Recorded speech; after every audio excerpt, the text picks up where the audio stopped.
ನೋಡು ಕರೆಕ್ಟ್ ಅದೇನು?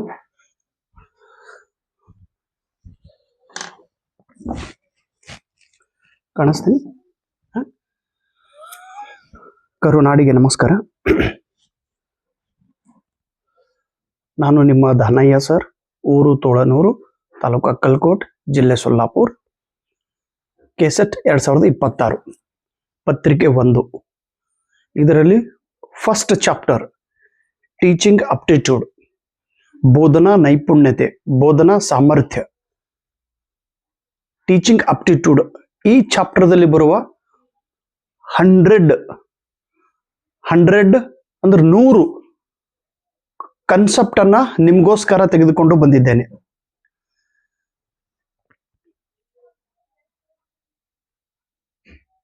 These 100 concepts are very important for exam point of view. I request all of you, please write down in your notebook. Do the revision and you will get the marks. ನಿಮ್ಗೆಲ್ಲರಿಗೂ ನಮ್ರತೆಯಿಂದ ಒಂದು ವಿನಂತಿ, board ಮೇಲೆ ಬರೆದಂತ points ಅನ್ನ ನಿಮ್ಮ notebook ದಲ್ಲಿ ಬರೆದುಕೊಳ್ಳಬೇಕು. ಇದು ಇಂಗ್ಲಿಷದಲ್ಲಿ ನಾನು ಬರೆದಿದ್ದೇನೆ, ಇದನ್ನ ನಾನು ಕನ್ನಡದಲ್ಲಿ ಎಕ್ಸ್ಪ್ಲೇನ್ ಮಾಡುತ್ತಾ ಹೋಗುತ್ತೇನೆ. ದಯವಿಟ್ಟು ಈ 100 ಕನ್ಸೆಪ್ಟ್ ಅನ್ನ ತಾವೆಲ್ಲರೂ ನೆನಪಿನಲ್ಲಿ ಇಟ್ಟುಕೊಳ್ಳಬೇಕು. ಮೊದಲನೇ ಕನ್ಸೆಪ್ಟ್ ಏನಿದೆ ನೋಡ್ರಿ, in the context of evaluation system. Evaluation system ಅಂದ್ರೆ ಮೌಲ್ಯಮಾಪನ ಪದ್ಧತಿ, ಮೌಲ್ಯಮಾಪನ ವಿಧಾನ. ಮೌಲ್ಯಮಾಪನ ವಿಧಾನಕ್ಕೆ ಸಂಬಂಧಿಸಿದ ಒಂದು ವಾಕ್ಯ ಇದೆ. ಅದು ಏನಂದ್ರೆ, to identify the root causes of students, identify the root causes of a student's persistent learning difficulties. ಕಲಿಕೆಯ ಸಮಸ್ಯೆಗಳು. ಒಬ್ಬ ವಿದ್ಯಾರ್ಥಿಯು ಪರ್ಸಿಸ್ಟೆಂಟ್, ಸತತವಾಗಿ ಕಲಿಯುತ್ತಿರುವಾಗ ಸಮಸ್ಯೆ ಉಂಟಾಗುತ್ತದೆ. Is the primary purpose of diagnostic test. ಈ ಶಬ್ದ ನೆನ್ಪಿಡ್ರಿ. ಡಯಾಗ್ನೋಸ್ಟಿಕ್ ಟೆಸ್ಟ್ ಎಂದರೆ ಏನು, ಅಥವಾ ಡಯಾಗ್ನೋಸ್ಟಿಕ್ ಟೆಸ್ಟ್ ದ ಉದ್ದೇಶ ಏನು? ಡಯಾಗ್ನೋಸ್ಟಿಕ್ ಟೆಸ್ಟ್ ದ ಉದ್ದೇಶ ಏನೆಂದರೆ, ಒಬ್ಬ ವಿದ್ಯಾರ್ಥಿಯು ಒಂದು ವಿಷಯವನ್ನ ಕಲಿಯುತ್ತಿರುವಾಗ ಆತನಿಗೆ ಸಮಸ್ಯೆ ಉಂಟಾಗುತ್ತದೆ. ಆ ಸಮಸ್ಯೆ ಎಲ್ಲಿಂದ ಉಂಟಾಯಿತು, ಅದರ ಮೂಲ ಕಾರಣ ಏನು, ಅದರ ಮೂಲ ಸಮಸ್ಯೆ ಏನು ಅನ್ನುವುದನ್ನ ತಿಳಿದುಕೊಳ್ಳುವ ಸಲುವಾಗಿ ತೆಗೆದುಕೊಳ್ಳುವ ಪರೀಕ್ಷೆಗೆ ಡಯಾಗ್ನೋಸ್ಟಿಕ್ ಟೆಸ್ಟ್ ಎಂದು ಕರೆಯುತ್ತಾರೆ. Identify the root causes of students persistent learning. ವಿದ್ಯಾರ್ಥಿಯ ಒಂದು ಮೂಲಭೂತವಾದ ಕಾರಣ, ಯಾವ ಕಾರಣ? ಕಲಿಕೆಯಲ್ಲಿ ಆತನಿಗೆ ಏನು ಡಿಫಿಕಲ್ಟಿ ಇದೆ ಅನ್ನೋದನ್ನ ತಿಳಿದುಕೊಳ್ಳುವ ಸಲುವಾಗಿ ತೆಗೆದುಕೊಳ್ಳುವ ಪರೀಕ್ಷೆಗೆ ಡಯಾಗ್ನೋಸ್ಟಿಕ್ ಟೆಸ್ಟ್ ಎಂದು ಕರೆಯುತ್ತಾರೆ. The memory level of teaching. ಬೋಧನೆಯಲ್ಲಿ 3 ಪದ್ಧತಿಯ ಲೆವೆಲ್ಸ್ಗಳಿವೆ. Memory level, understanding level, reflective level. ಈ ಮೆಮರಿ ಲೆವೆಲ್ ಸ್ಮರಣ ಶಕ್ತಿಯ ಮೇಲೆ ಆಧಾರಿತವಾಗಿದೆ.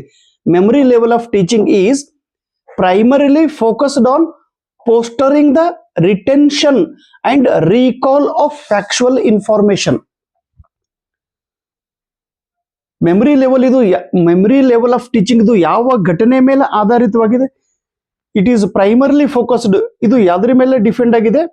ಪೋಸ್ಟರಿಂಗ್ ಆಫ್ ದ ರಿಟೆನ್ಷನ್. ಒಂದು ವಿಷಯವನ್ನ ನಾವು ನೆನಪಿನಲ್ಲಿ ಇಟ್ಟುಕೊಳ್ಳಬೇಕು. ರಿಟೆನ್ಷನ್ ಅಂದ್ರೆ ನೆನಪಿನಲ್ಲಿ ಇಟ್ಟುಕೊಳ್ಳು, ಧಾರಣ ಮಾಡು, ಅದನ್ನ ನೆನಪಿನಲ್ಲಿ ಇಡೋದು, ಬಾಹೆರಟು ಮಾಡೋದು. ಮತ್ತು ರೀಕಾಲ್ ಅಂದ್ರೆ ಮರಳಿ ಅದನ್ನ ನೆನಪು ಮಾಡಿಕೊಳ್ಳೋದು. ಏನು? Factual information. ಕಲಿತ ಮಾಹಿತಿಯನ್ನ ನೆನಪು ಮಾಡಿಕೊಳ್ಳುವುದು, ನೆನಪಿನಲ್ಲಿ ಇಡುವುದು, ಇದು ಮೆಮರಿ ಲೆವೆಲ್ ಆಫ್ ಟೀಚಿಂಗ್ ದ ಉದ್ದೇಶವಾಗಿದೆ. 3ನೇ concept, the teacher act as a facilitator and students actively construct their own knowledge. It is described a learner centred teaching method.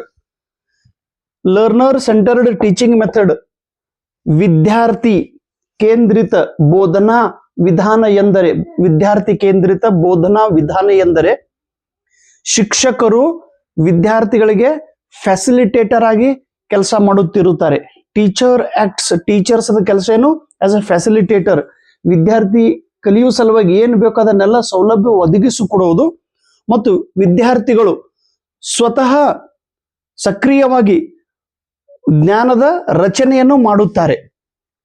ಒಂದು ಜ್ಞಾನದ ಕಾನ್ಸೆಪ್ಟ್ ಅನ್ನು ಸ್ವತಃ ವಿದ್ಯಾರ್ಥಿಗಳು ನಿರ್ಮಿತಿ ಮಾಡುತ್ತಾರೆ, ಅದನ್ನ ತಯಾರು ಮಾಡುತ್ತಾರೆ, ಅದನ್ನ ರಚನೆ ಮಾಡುತ್ತಾರೆ. ಈ ಸಂದರ್ಭದಲ್ಲಿ ಶಿಕ್ಷಕರು ವಿದ್ಯಾರ್ಥಿಗಳಿಗೆ ಕಲಿಯುವ ಸಲುವಾಗಿ ಸಪೋರ್ಟ್ ಮಾಡುತ್ತಾರೆ. ಈ ಪದ್ಧತಿಗೆ ಲರ್ನರ್ ಸೆಂಟರ್ಡ್ ಟೀಚಿಂಗ್ ಮೆಥಡ್ ಎಂದು ಕರೆಯುತ್ತಾರೆ. ನೆಕ್ಸ್ಟ್ CBCS ನೋಡ್ರಿ, ನೆನ್ಪಿಡ್ರಿ, CBCS ಎಂದರೆ ಚಾಯ್ಸ್ ಬೇಸ್ಡ್.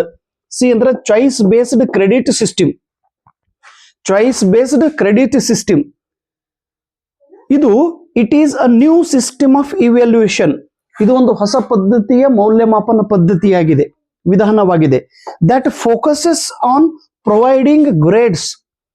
ವಿದ್ಯಾರ್ಥಿಗಳಿಗೆ ಗ್ರೇಡ್ಸ್ ಅನ್ನು ಕೊಡುವ ಕೆಲಸ CBCS ಮಾಡುತ್ತದೆ.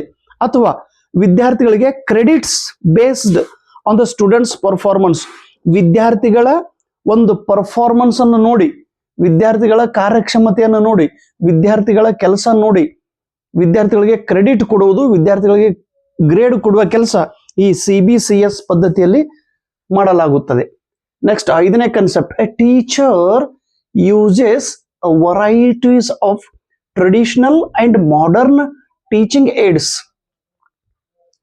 ಶಿಕ್ಷಕರು uses varieties of traditional and modern teaching aids. ಶಿಕ್ಷಕರು ಹಳೆ ಕಾಲದ್ದು ಮತ್ತು ಆಧುನಿಕ ಕಾಲದ ಬೋಧನಾ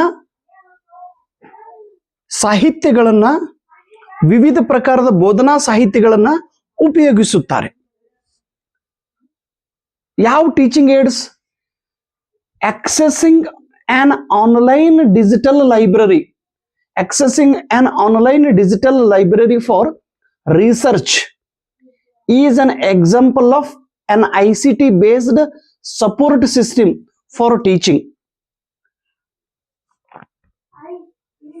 ಡಿಜಿಟಲ್ ಲೈಬ್ರರಿಗಳನ್ನ ಉಪಯೋಗ ಮಾಡಿ ಒಬ್ಬ ವಿದ್ಯಾರ್ಥಿಯು ಸಂಶೋಧನೆ ಮಾಡುತ್ತಿದ್ದಾರೆ ಅಥವಾ ಶಿಕ್ಷಕರು ಡಿಜಿಟಲ್ ಲೈಬ್ರರಿಯ ಉಪಯೋಗ ಮಾಡಿ ಆನ್ಲೈನ್ ಮೂಲಕ ಡಿಜಿಟಲ್ ಲೈಬ್ರರಿಯ ಸಪೋರ್ಟ್ ತೆಗೆದುಕೊಂಡು ಸಂಶೋಧನೆ ಮಾಡುತ್ತಿದ್ದಾರೆ. ಇದಕ್ಕೆ ICT based support system of teaching ಎಂದು ಕರೆಯುತ್ತಾರೆ. ಈಗ ಒಬ್ರು ಟೀಚರ್ ಅದಾರ, ನಾವು ನೀವು ಪಾಠ ಬೋಧನೆ ಮಾಡ್ತಾ ಇರೋದು ಹೇಳುವಾಗನೇ ನಾನು ಇದು ಡಿಜಿಟಲ್ ಬೋರ್ಡ್ ಯೂಸ್ ಮಾಡಿ ಡೈರೆಕ್ಟ್ ಸೆಂಟ್ರಲ್ ಗವರ್ಮೆಂಟ್ ಆಫ್ ಇಂಡಿಯಾದ ಒಂದು ಲೈಬ್ರರಿಯನ್ನ ಇಲ್ಲಿಂದ ಕನೆಕ್ಟ್ ಮಾಡಿ ಆ ಲೈಬ್ರರಿ ಒಳಗೆ ಒಂದು ಬುಕ್ ಅನ್ನ ರೆಫರೆನ್ಸ್ ತಗೊಂಡು ನಿಮಗೆ ಮಾಹಿತಿ ಹೇಳ್ತಾ ಇದ್ರೆ ಅದಕ್ಕೆ ನಾವೇನು ಕರೆಯೋದು ICT based support system for teaching ಎಂದು ಕರೆಯುತ್ತಾರೆ. ನೆಕ್ಸ್ಟ್ 6ನೇ concept, the primary purpose of evaluation system in teaching is. Primary ಅಂದ್ರೆ ಪ್ರಾಥಮಿಕ, ಪರ್ಪೋಸ್ ಅಂದ್ರೆ ಉದ್ದೇಶ. ಇವ್ಯಾಲ್ಯೂಯೇಷನ್ ಸಿಸ್ಟಮ್ ಇನ್ ಟೀಚಿಂಗ್, ಬೋಧನೆಯಲ್ಲಿ ಮೌಲ್ಯಮಾಪನ ಪದ್ಧತಿಯ ಪ್ರಾಥಮಿಕ ಉದ್ದೇಶ ಏನು? ಈಗ ನಾನು ನಿಮಗೆ ಬೋಧನೆ ಮಾಡ್ತಾ ಇದ್ದೀನಿ, ನಾನು ನಿಮಗೆ ಟೀಚಿಂಗ್ ಮಾಡ್ತಾ ಇದ್ದೀನಿ ರೀ.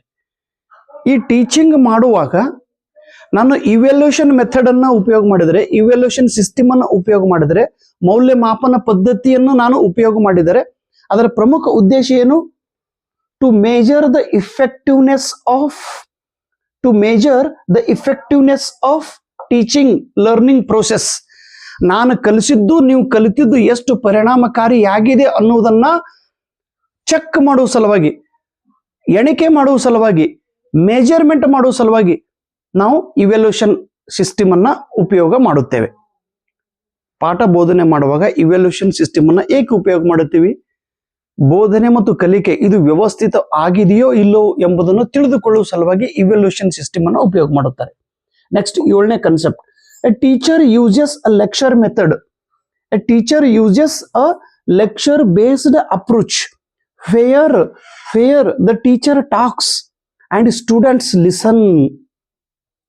This is the example of teacher centered type of teaching method.